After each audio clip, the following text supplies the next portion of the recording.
What's up, y'all? This Huey here with the Perfect Play, and I'm sitting with No Malice. What up? All right, so what's up, No Malice?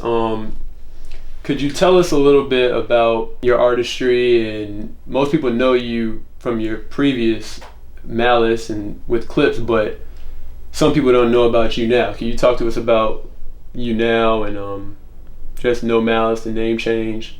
Absolutely. I used to go by Malice. One half of the rap duo, the Clips, had a life-changing transformation after years in the industry. Just after doing the checks and balances, I come to the realization that some things are not to be championed, or at least as championed as hard as I was going at the time.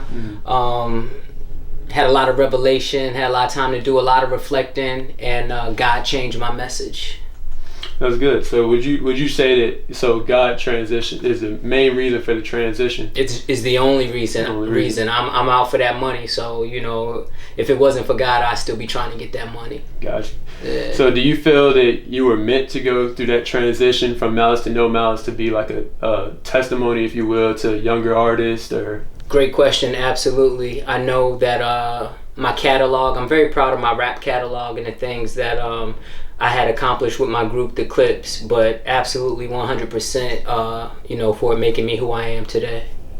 That's good. So let's talk about the book you got here, Wretched, Pitiful, Poor, Blind, and Naked. Absolutely. Could you tell us a little bit about like what inspired you? 'Cause most artists don't ever come across. Some write books, but most don't.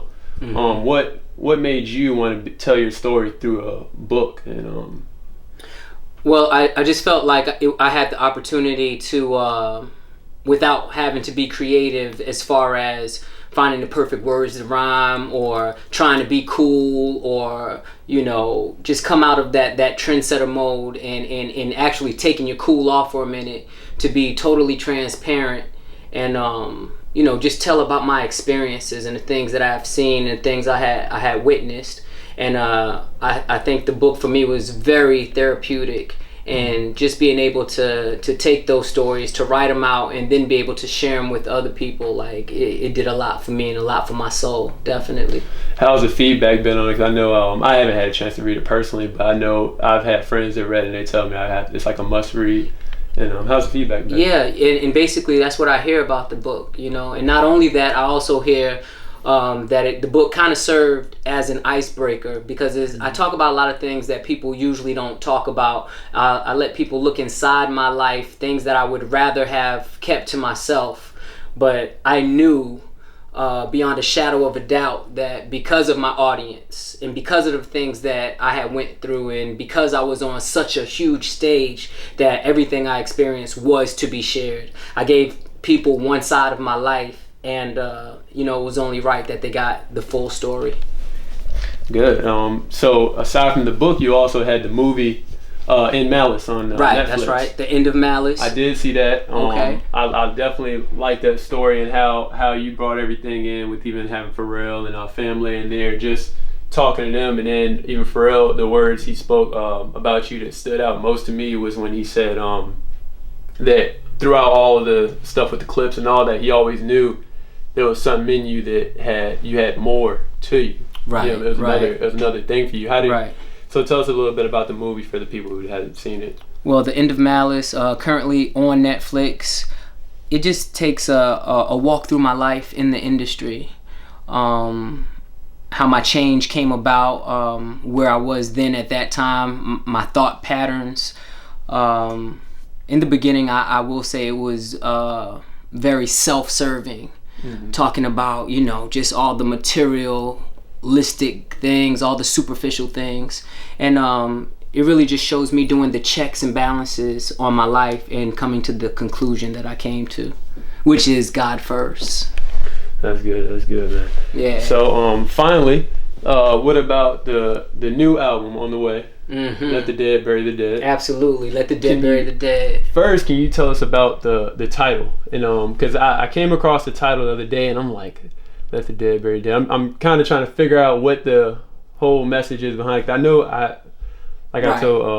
follow your career, Oh, you know. thank you. Thank you. So I'm a big person on words, and I try to piece together like, okay, where is this message going? What is he trying to relay here? So right. you tell us where "Let the Dead Bury the Dead" came from, and just right. Well, it's actually a Bible scripture, and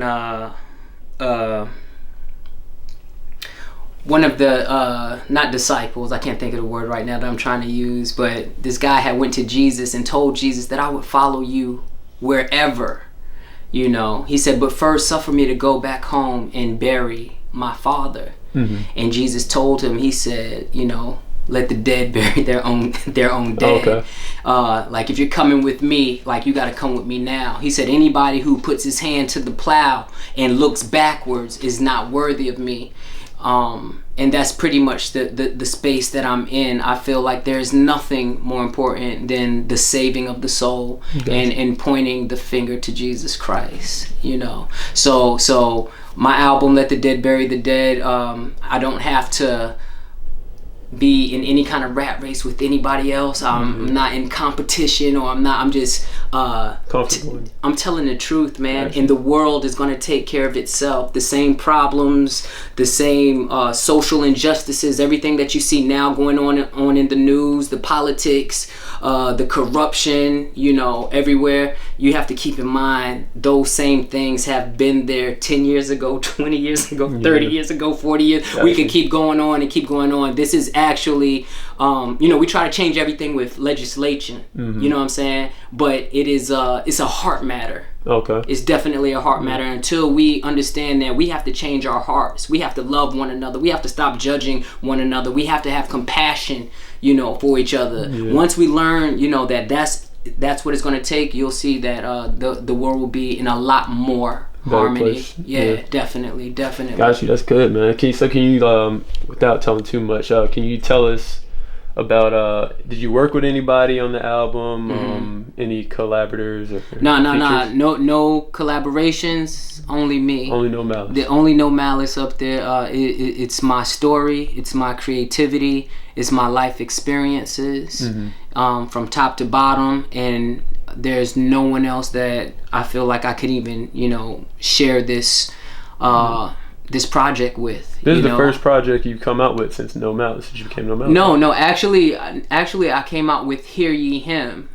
Okay, I do remember. Yeah, I came out with Hear Ye Him first, and now so this is my second solo project, and you know, I feel like it's a very necessary album, and I just can't wait to, you know, get it out there for people to hear it. Yeah, we can't wait to hear it, man. Thank you. So I did hear you speak about the injustice and stuff like that. I saw you at the Black Lives Matter march the other day. Absolutely. And that was a big thing for this area, you know. Right.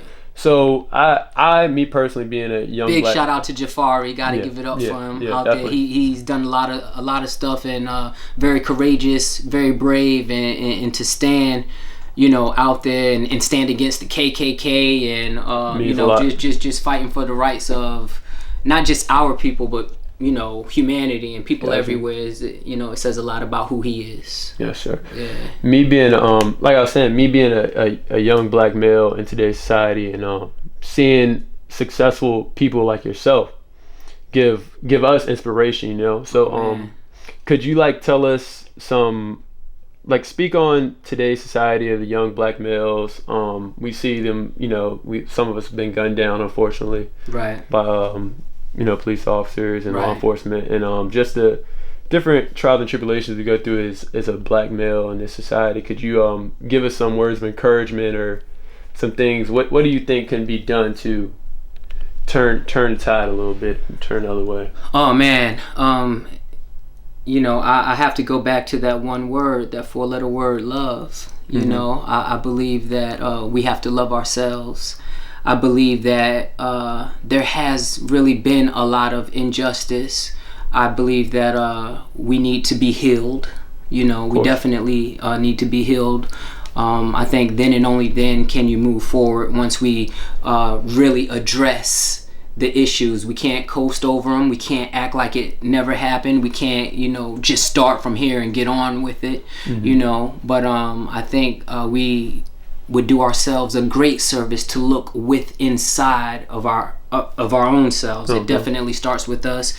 It starts with our community. It starts with responsibility. I think we need to raise these children out here. You know, if we have children out here, I think we have to be responsible and raise these children. Not only that, I think that, you know, we can't be scared to step up when we see one of our own, or, you know, one of the younger generation. You don't have to be their biological father to go and speak to them and talk to them and yeah, you know, take some time out of your day or stop what you're doing just to, you know, offer some encouragement if you see someone that needs something. That was something else that I noticed in the In Malice film.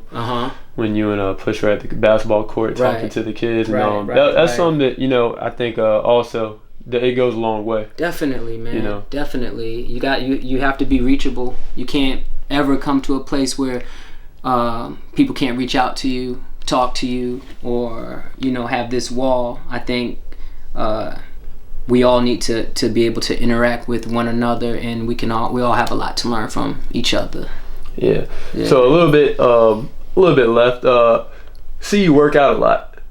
I mean, you know, I try to stay healthy. Do the bike rides and stuff like that. Is that I was wondering, is that something that kind of gets you in a zone to like make music, or is it just something you just kind of do?